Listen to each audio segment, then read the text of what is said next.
Seja muito bem-vindo a mais um episódio do podcast Questão de Saúde. A gente está agora na 5ª temporada e temos mais um episódio aqui e hoje a gente vai falar sobre o impacto da obesidade na sua saúde cardiovascular.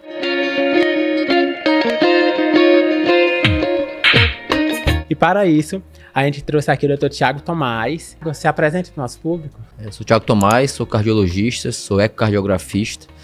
E nos últimos tempos eu vi que a obesidade e a forma de tratar os pacientes poderia ir muito além do básico que eu já fazia no consultório, né? De tratar a pressão alta, diabetes, o colesterol. E o cardiologista, historicamente, ele sempre ignorou a obesidade, né? E aí eu não me senti um cardiologista completo porque eu acabava não abordando um problema que trazia muitos outros que eram do meu dia a dia de consultório. Então acabou que envolvi a medicina do estilo de vida, fiz uma pós-graduação de medicina do estilo de vida no Einstein. E aí depois da medicina do estilo de vida eu vi que eu precisava saber mais ainda sobre a orientação de atividade física, sobre a orientação de alimentação, sono, os 8 pilares da American Heart. Desde 2020 da pandemia, a American Heart entendeu isso. E aí eu fiz nutrologia. Depois da nutrologia começou a chegar atleta profissional no meu consultório, eu fiz depois medicina do estilo de vida. Então acaba que envolve um conjunto completo assim do paciente, uma visão mais global, e a intenção de tratar a obesidade veio, obviamente, em cima de toda essa formação. Perfeito, Thiago. E eu acho assim, quando a gente pensou nesse episódio, via tu como uma pessoa perfeita, né? Porque tu tá preocupado não só com tratar questões cardiológicas, né? Tá preocupado com a prevenção das questões de doença cardiovascular. Então não teria pessoa melhor pra gente convidar pra falar sobre esse assunto. Thiago, obrigado por ter aceito o convite e vamos começar. Então, sendo de forma bem básica, o que diferencia o coração de uma pessoa saudável de uma pessoa obesa? Na verdade, Fernando, quando a pessoa tem o diagnóstico de obesidade, a questão do aumento da gordura corporal ela já vem de muito tempo para trás. Essa pessoa já passou pelo sobrepeso, já está às vezes muitos quilos acima. E a avaliação da composição corporal é uma coisa que muitos médicos e muitos pacientes não têm noção. Então, até o paciente ter o diagnóstico de obesidade, esse paciente já está muitos quilos acima do peso. E quando a gente fala em obesidade, a gente já envolve realmente o tratamento da doença obesidade. Eu acho que falta muito a questão, existe muito preconceito do paciente em cima do diagnóstico, do médico em dar o diagnóstico, até de outros profissionais de saúde e também em relação ao tratamento. Então, quando a gente vê o coração do paciente obeso, na verdade o fígado do paciente está com gordura, o coração está com gordura, a língua do paciente está com gordura, está ajudando até a apneia do sono. Então, o corpo todo da pessoa está infiltrado de gordura. A gente sabe que o coração ele tem duas coisas que fazem com que ele tenha sobrecarga, e eu vejo isso diariamente no ecocardiograma, que é o fato do paciente estar acima do peso e no fato do paciente estar com o coração sobrecarregado devido à pressão alta. Então são duas coisas que a gente vê no dia a dia o coração sofrer, seja do ponto de vista de ter que aumentar a musculatura dele para sobrecarregar mesmo o bombeamento, quanto a alteração inflamatória. Eu acho que a minha ida para a Nutro foi exatamente isso, que eu acho que nos últimos anos a inflamação veio mostrando na Covid ali que a inflamação até de uma virose causa trombose, causa infarto, causa AVC, e foi aí que eu acordei para a nutrologia. Então o entendimento não só de sobrecarga do coração em relação à obesidade, quanto da inflamação que a obesidade traz pro coração e aumenta o risco de infarto, AVC e de doenças cardiovasculares de uma forma geral, né? Perfeito, é tanto que no Covid, né, a maior parte dos pacientes que chegaram a falecer eram pacientes obesos, né? Sim. Chegava a ser a 60% a 80%, dependendo do país. A maior mortalidade é nesse paciente, né, no paciente portador de obesidade. E foi aí que eu acordei pra vida, porque eu vi, poxa vida, os pacientes estão morrendo de uma virose, mesmo os pacientes que morrem de doenças cardiovasculares, tem alguma coisa em comum. Então foi aí que eu acordei pra vida e vi que eu tava fazendo uma medicina um pouco medíocre. Eu digo, rapaz, minha medicina talvez possa ser muito melhor, eu tenho muito mais a oferecer dos pacientes que a gente chama na cardiologia de risco residual, né? Então assim, eu tô tratando ali a pressão alta, o diabetes, o colesterol e tô deixando pra lá a obesidade. Até 2021, 2022, nem pesar os pacientes no consultório eu pesava. E tem estudos mostrando dados interessantes, que são assim, o médico, ele tende a enxergar que o paciente está acima do peso se ele, médico, estiver achando que o paciente está com MC acima do dele. Isto é, se o médico estiver acima do peso, ele não tende a ignorar o diagnóstico de obesidade, a menos que ele ache que o paciente está pior do que ele. Então, nós médicos temos o dever de mostrar aos pacientes realmente ser exemplo do ponto de vista de saúde, de composição corporal, porque isso impacta diretamente no que a gente vai orientar, no nosso dia a dia. Né? Perfeito. E o paciente, tem até um estudo que a maior parte dos médicos não aborda a obesidade com o paciente porque acha que o paciente vai se sentir ofendido com isso. E teve um estudo que mostrou que só 3% dos pacientes vão se sentir ofendidos caso ele aborde que deve ser tratada a obesidade. Lógico que nesse estudo é um médico que tratava de uma forma empática, né? Se for um médico tradicional, né, que tem um certo preconceito, essa porcentagem ia ser bem maior. Eu ouvi isso de uma colega cardiologista. Ela falou, Thiago, realmente eu não sei abordar o paciente porque eu fico com medo de como o paciente vai reagir. E tem um estudo mostrando que é o seguinte, todos nós convivemos com obesidade, obviamente, no nosso dia a dia, somente 40% dos pacientes com obesidade têm diagnóstico, somente 20% dos pacientes recebem alguma orientação sobre o tratamento da doença e menos de 2% dos pacientes, de fato, vão receber o tratamento da obesidade. Então, isso baseado em diretriz, em guideline. Então, a gente fica pensando, onde é que está o erro? Então, assim, será que o erro está na gente? Será que existe um preconceito? Será que não existe um entendimento se a obesidade é doença? Será que existe um entendimento? Todo dia eu escuto no consultório o paciente diz assim, olha, você tem indicação de tratamento de obesidade. Aí o paciente chega para mim e diz assim, Thiago, mas eu vou melhorar a minha dieta e exercício. Eu tô falando, não, mas eu não tô falando que você não vai fazer dieta e exercício. Dieta e exercício faz parte de qualquer tratamento de obesidade. E assim, existe muito aquele questionamento, você come muito porque você é obeso ou você é obeso porque come muito, né? Porque a obesidade é uma doença, né? Tem um amigo meu que eu assisti uma palestra dele que eu achei perfeita. Ele falou o seguinte, rapaz, eu e meu irmão, a diferença é de 1 ano de idade. Sempre a minha mãe colocou os pratos iguais para nós dois. Ele comia o dele e o meu, e o gordo era eu e ele era magro. Então obesidade, o paciente ter obesidade é uma doença, cara.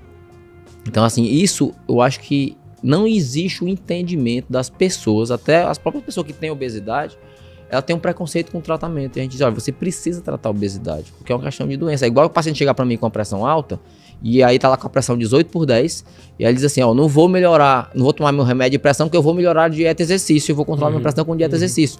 Mas não dá, esse paciente está sob risco de doença cardiovascular se você não controlar o problema. Então o remédio faz parte do tratamento, a obesidade é igual.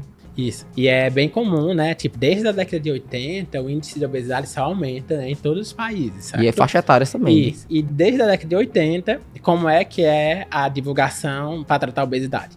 Tem que fazer exercício e comer menos. Essa é desde a década de 80 para fazer isso. É verdade, a pessoa emagrece fazendo exercício e comendo menos. Porém, como conseguir isso, né?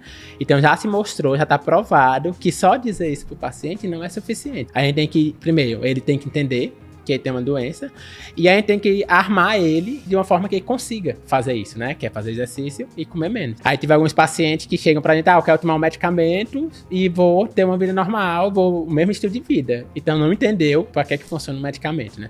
O medicamento vai funcionar justamente para o paciente conseguir comer menos e conseguir fazer atividade física. É porque o tratamento da obesidade hoje, que eu explico diariamente no consultório, é porque muda comportamento. Então, assim, quando você tem um impacto do ponto de vista de medicação que muda o comportamento em relação à parte alimentar, faz muito sentido, né? E aí vem a questão de saúde mental. Acho que eu nunca prescrevi tanta medicação para antidepressivo ou medicação para compulsão alimentar como eu prescrevi nos últimos tempos. E aí é impressionante como o paciente volta. Recentemente eu atendi um paciente que em dezembro foi a primeira consulta dele comigo. Ele chegou com uma ambulância, um torpedo de oxigênio, catéter de oxigênio, com um auxiliar de enfermagem na minha recepção. Ele colocou o celular dele em cima da minha mesa, mostrou a foto da filha dele de 4 anos e disse, doutor, eu quero ver ela crescer, e começou a chorar na minha frente. Então você vê o quanto a obesidade impacta na saúde da pessoa e a pessoa fica com medo de morrer. E assim, e não começou daquele momento, né? De fato é porque assim, as pessoas sinceramente não tem esse monitoramento, né? E obesidade é uma doença que exige monitoramento para toda a vida. Muitas vezes o paciente chega, eu vou fazer o tratamento, eu vou comprar aqui a medicação, vou tratar por 3 meses, depois eu vou parar porque eu acho que vale o investimento, e depois ele não tem segmento e realmente desaparece do nosso consultório. Então até o ano passado, a gente nunca na história da medicina tinha tido um estudo que mostrasse que uma medicação era capaz de reduzir risco cardiovascular, morte, infarto, AVC. A gente tinha o estudo Luca Red lá atrás que mostrava que realmente mudança do estilo de vida com a perda de peso diminuía risco cardiovascular, mas de uma medicação que tivesse esse impacto a gente não tinha. Até que ano passado, nos 2 maiores congressos de cardiologia do país, a gente teve como o principal estudo do congresso de cardiologia, tanto o europeu quanto o americano, obesidade, né? Que foi o estudo SELECT em novembro e o estudo STEP-HFpEF, que foi no europeu, que eu estava lá ao vivo assistindo em Amsterdã. Então, você vê quanto a obesidade chegou na cardiologia. E a cardiologia ignorava, eu ignorava a obesidade, eu não pesava os pacientes, não via IMC.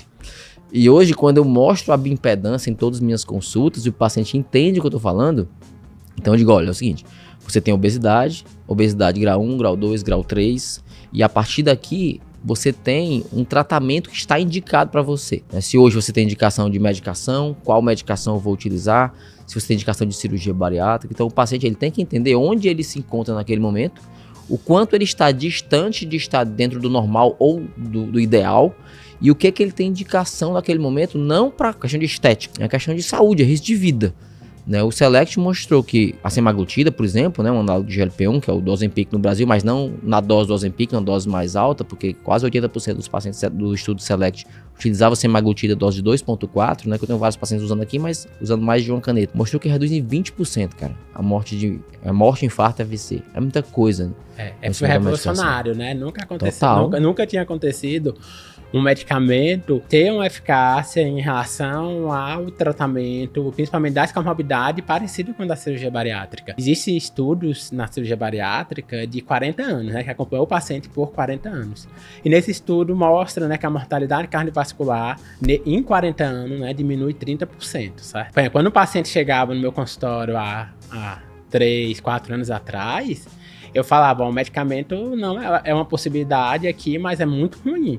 Hoje é totalmente diferente, né? Com a descoberta dos análogos do GLP-1, a gente vê que dá resultado, né? E pode sim ser um tratamento, né, eficiente, eficaz. E o objetivo não vai ser só perder peso, né? O objetivo vai ser as consequências que isso vai gerar, né? E o que a gente vê no dia a dia do consultório é assim, quando você faz um tratamento eficaz de obesidade, você reduz o tratamento de outras doenças que o paciente tinha. Então, assim, se eu trato a obesidade, eu melhoro a quantidade de remédios da pressão do paciente, eu consigo controlar melhor o colesterol, consigo até reverter o diabetes. A gente sabe que o estudo Direct mostrou que perder peso realmente pode até remitir o diabetes. Então é importante que a gente veja isso no dia a dia, né? Tratar a obesidade traz uma série de benefícios para o paciente. E eu digo, você não pode largar seu tratamento de obesidade. Realmente a gente vai estar aqui podendo diminuir medicações de pressão, de colesterol, de diabetes. E é isso que faz valer a pena, né? E quando a gente trata eficiente, o paciente entende, realmente a coisa acontece, sabe? Quando o paciente vê que vale a pena o investimento, e não tem nada mais importante do que a nossa saúde, né? Então, assim, quem não dá valor à saúde, infelizmente, tem que pensar no que está fazendo na vida, né? Não faz sentido nada na vida. Porque sem saúde a pessoa não vai conseguir fazer mais nada. Né? Esse paciente que veio em dezembro, que colocou o salário minha mesmo, começou a chorar, ele perdeu 40 quilos em coisa de 4 meses. Ele voltou esse mês, cara, com alegria, assim, só em olhar pra ele você viu o semblante de outra pessoa.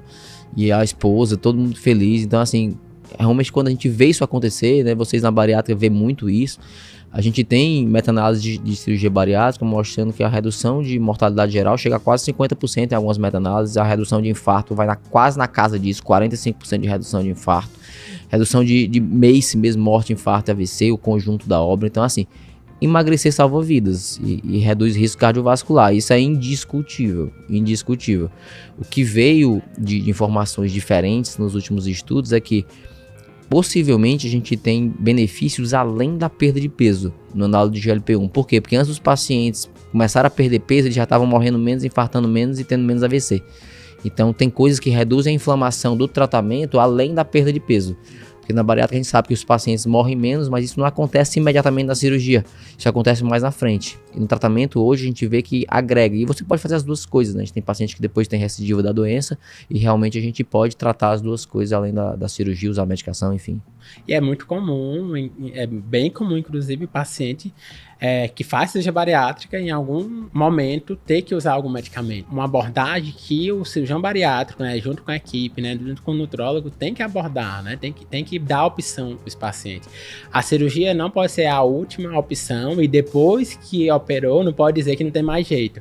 Eu já cheguei paciente que foi no cirurgião bariátrico, aí o cirurgião bariátrico, não, você perdeu sua chance.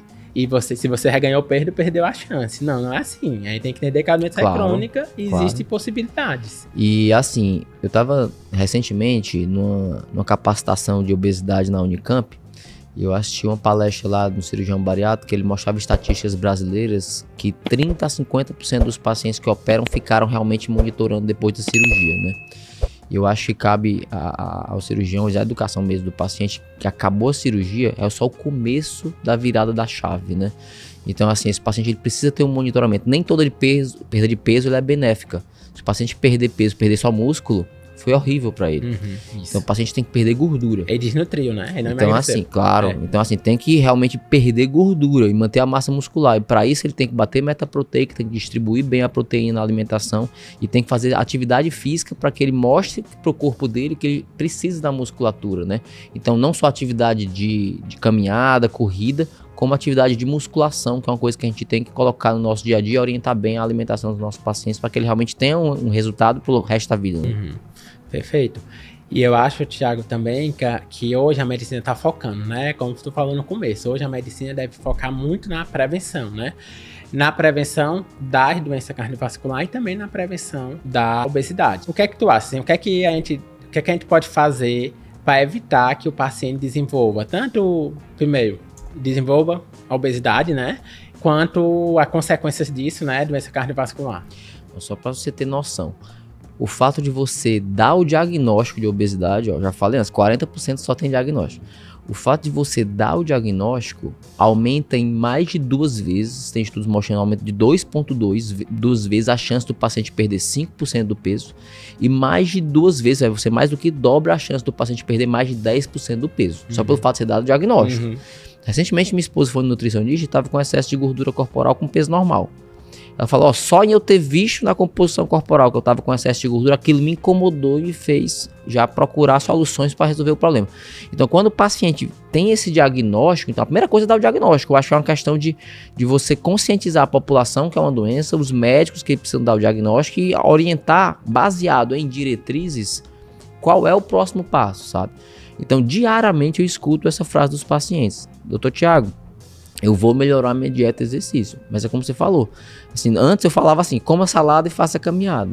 Isso é uma coisa grosseira. É uma orientação que é bem intencionada, mas não é efetiva. Então as coisas não acontecem. E é importante que a gente diga para o paciente, o que é que você tem a perder se mantendo obeso? Então, assim, eu mostro aos pacientes alguns gráficos, assim, em relação à apneia do sono, à qualidade do sono, a questão hormonal, sexual, testosterona, que a gente sabe que a gordura aromatiza os hormônios sexuais. A gente sabe que o paciente vai piorar a qualidade de vida de uma forma geral mesmo, de energia, de disposição, além das doenças que aumentam o risco dele morrer mesmo. Então, hipertensão, diabetes, dislipidemia, doenças intimamente relacionadas, a gente sabe que às vezes o paciente a gente não consegue controlar, porque o paciente tem apneia, obesidade grave. Então, realmente é um paciente que é muito difícil de você manusear e manter realmente o paciente nas metas do ponto de vista cardiovascular. E aí vem o que é que o paciente tem a ganhar com o tratamento da doença. Então a gente sabe que a partir de 2,5% de perda de peso o paciente já tem benefício.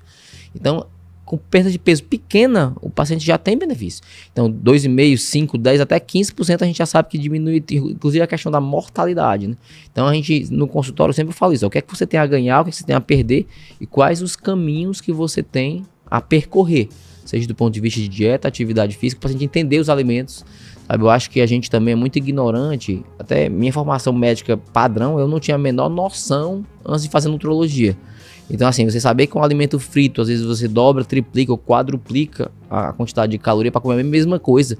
Você escolhe um sushi, um sashimi cru, se você escolhe um hot com creme cheese, você quadruplica a quantidade de caloria por peça. Se você pega um derivado do leite, você parte de um queijo coalho padrão, no queijo coalho light, é 40% de caloria a menos, tirando só a gordura saturada e mantendo a proteína. Então, quando você começa a saber do alimento, eu vou pegar um derivado do leite, um leite desnatado, um iogurte desnatado, ou um queijo light, um requeijão light, já diminui muito a caloria. Um alimento frito, um alimento cozido na airfryer, a gente escuta muito no consultório, eu ouvi falar que adoçante traz malefício, pode trazer malefício. A airfry pode liberar substâncias cancerígenas.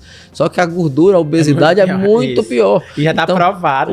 Claro, o paciente usa açúcar ao invés do adoçante, ou mel. O paciente, vou usar mel, vou usar outros produtos para adoçar. Cara, açúcar mascavo, demerara, não interessa. É açúcar, vai ser calórico e vai piorar teu diabetes. E a gordura não tem pra onde correr.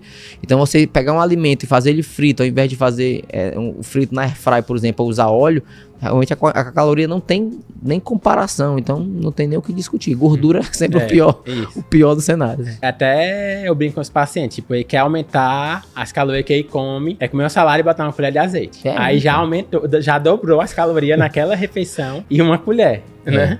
E pelo menos o azeite é uma gordura boa que pelo menos protege o coração. Mas a gente vê que o paciente faz muito pior, né? Então vai no restaurante, você vê uma entradinha, se você vai escolher ali um camarão empanado, você vai escolher um carpaccio, uma coisa totalmente diferente, né? Então, entendimento do preparo dos alimentos, né?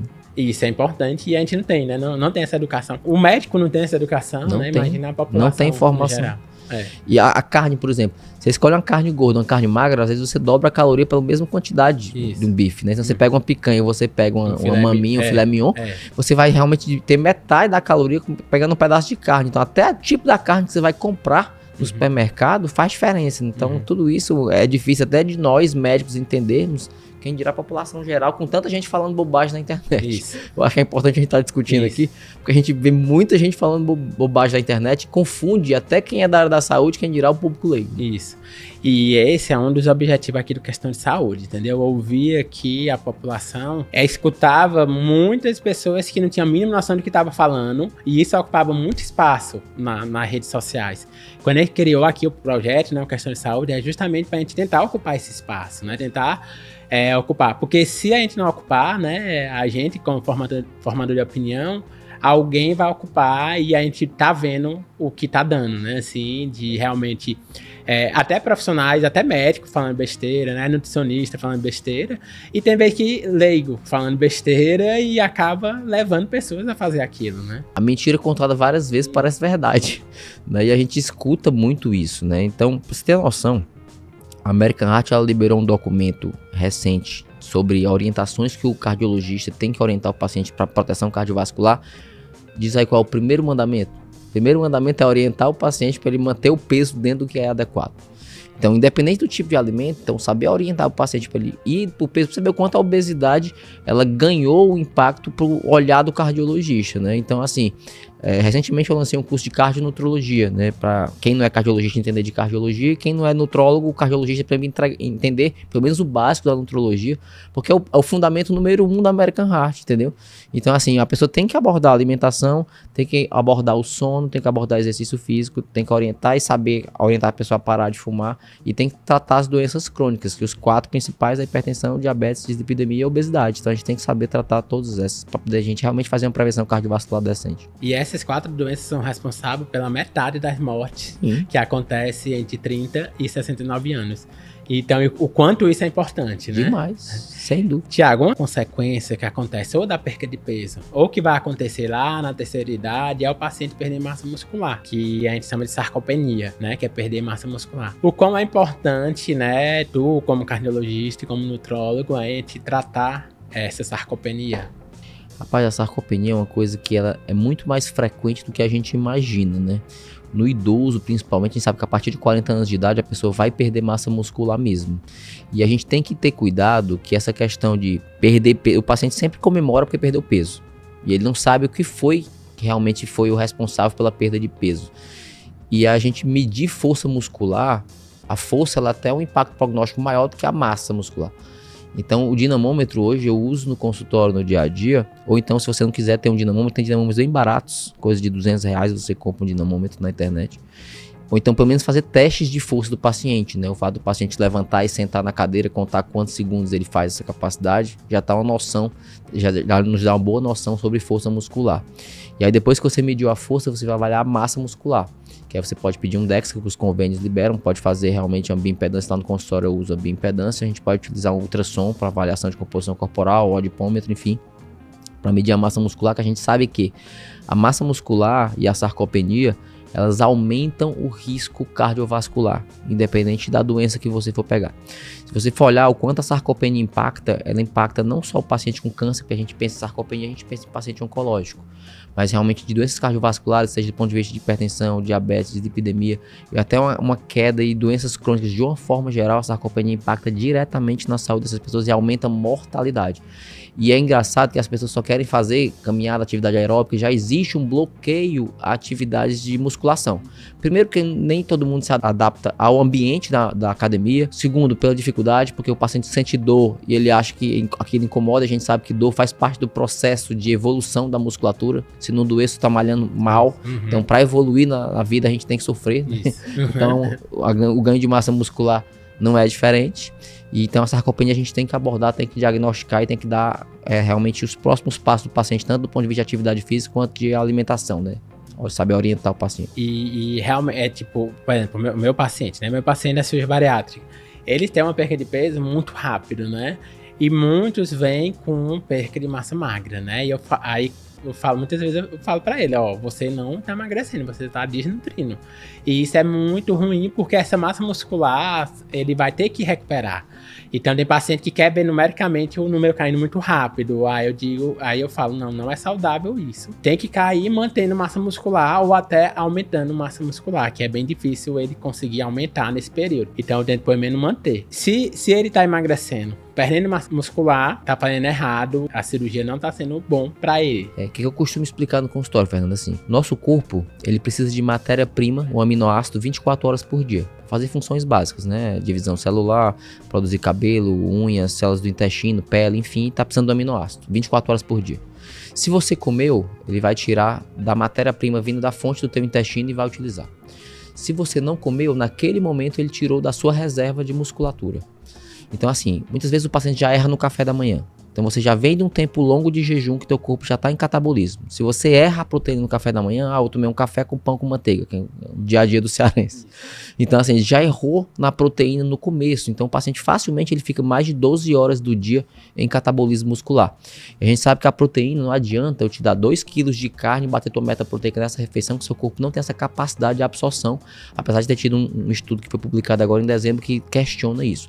Mas hoje o que a gente sabe na nutrologia é que a gente precisa orientar a meta de proteína que o paciente deve fazer por dia, distribuir essa proteína durante várias refeições durante o dia, porque existe uma capacidade máxima de absorção que vai girar ali em torno de 0,35 a 0,4 gramas por quilo de peso que o paciente tem por refeição a cada 3 horas.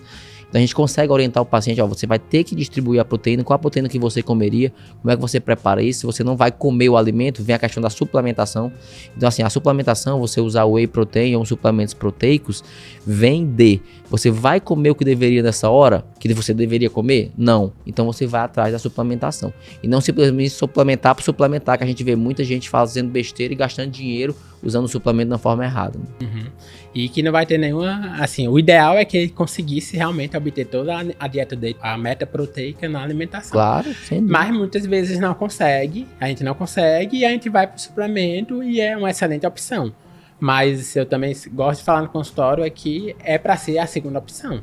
Claro. Se o paciente conseguir obter na alimentação do dia a dia, e normalmente vai ser bem mais prazerosa para ele do que estar tomando o shake lá, que é uma excelente opção também, desde que ele consiga fazer uma dieta já padrão, né? E, Thiago, o que a gente vê também é que com esse aumento da obesidade, né, que tá acontecendo principalmente na década de 80, né, que teve o boom maior da obesidade, né, em todo mundo, doenças que antes é típico de paciente idoso, né, começa a aparecer em paciente jovem.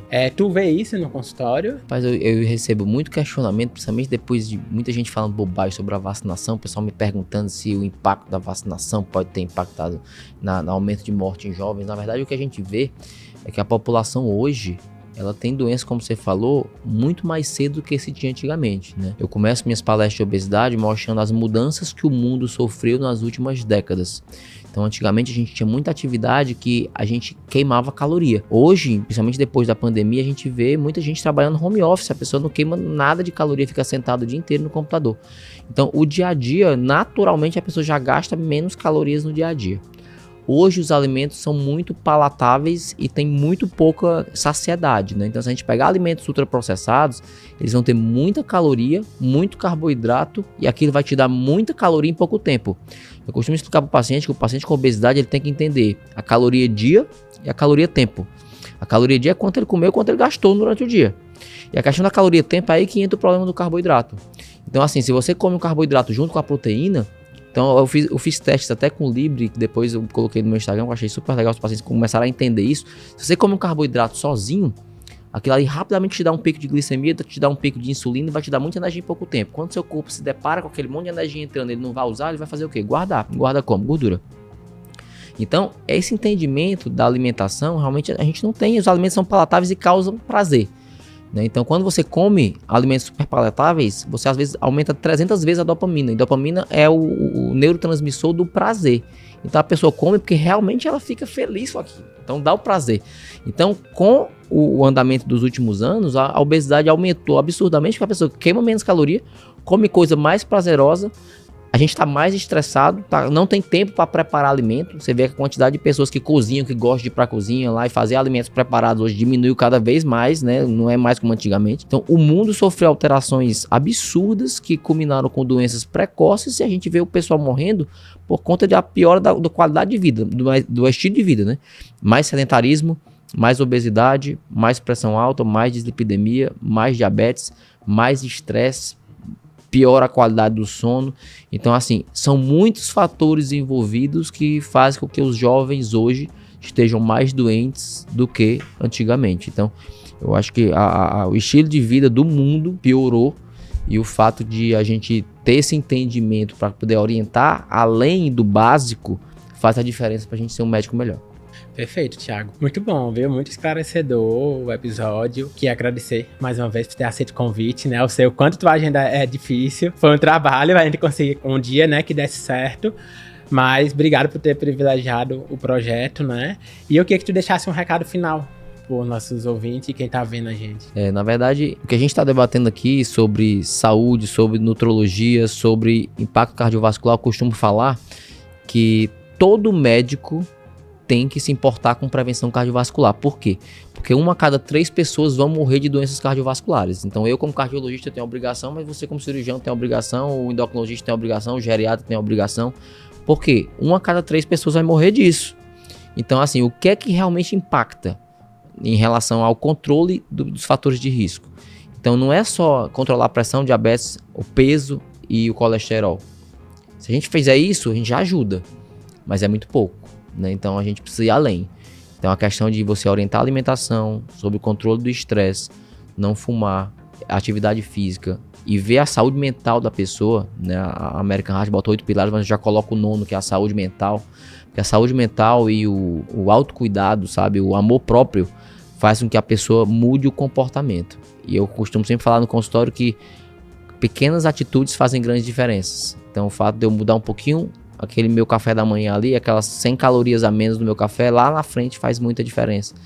Então, te agradecer, né, a oportunidade de estar aqui discutindo e colocando nas redes sociais aquilo que eu coloco todos os dias no meu consultório, né? Eu acho que a gente, além das consultas, a gente impacta mais pessoas e com tantas fake news na internet, a gente distribuir e divulgar a boa informação. Tá muito bem-vindo, você tá de parabéns aqui pelo Questão de Saúde. Eu acho que é um projeto que tem tudo para dar certo, já deu certo, né? E eu tô conhecendo o projeto agora e foi realmente com muita satisfação e orgulho o convite, cara. Muito obrigado. Valeu, Thiago. Thiago, e como é que a gente acha nas redes sociais? Meu Instagram é Dr. Thiago Tomás, TH, né? Thiago Tomás, Tomaz. Ou meu Facebook, Dr. Thiago Tomás. Ainda não tô no YouTube não, mas eu pretendo em breve. Vai estar agora, agora já tô tá. agora, né? E aí tem minha clínica aqui em Fortaleza. Quando o pessoal me pede para atender por telemedicina, eu atendo também, mas... Tu atende aonde aqui em Fortaleza? A minha clínica chama Clivita, é uma clínica que fica ali em frente à Praça Luiza Távora.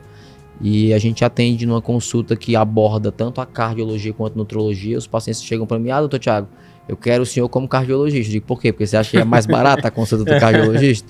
Então, assim, a nutrologia, ultimamente, ela teve muita gente falando bobagem sobre a nutrologia. A nutrologia é uma especialidade linda. Se você fizer o melhor uso da nutrologia, você impacta diretamente na qualidade de vida das pessoas. Impacta diretamente com a cardiologia e tem tudo a ver uma coisa com a outra. Outra vez um paciente chegou e disse, Thiago, por que a nutrologia junto com a cardiologia? Porque tem tudo a ver. Você vê que os pilares da American Heart tem tudo a ver, cardiologia com nutrologia. O cardiologista que não entendeu isso ainda, que ele acha que ele dá um remédio da pressão e do colesterol para o paciente, já está causando um grande impacto na saúde do paciente, eu acho que o cardiologista está atrasado, né? Está obsoleto. Então a gente tem que ir além. É isso, cara. Muito Perfeito, Thiago. Muito obrigado, viu, novamente. Obrigado, cara. Prazer. E é isso, pessoal. Aproveitando, para quem não me segue no Instagram, o meu é @FernandoKennedy_PC Bariátrica. Muito importante seguir o projeto Uma Questão de Saúde também no Instagram e principalmente se inscrever no canal do YouTube, que vocês vão ver todos os episódios, né, dessa e das temporadas anteriores. A gente já tem mais de 30 episódios gravados, então tem muito conteúdo bom. E é isso, até a próxima semana.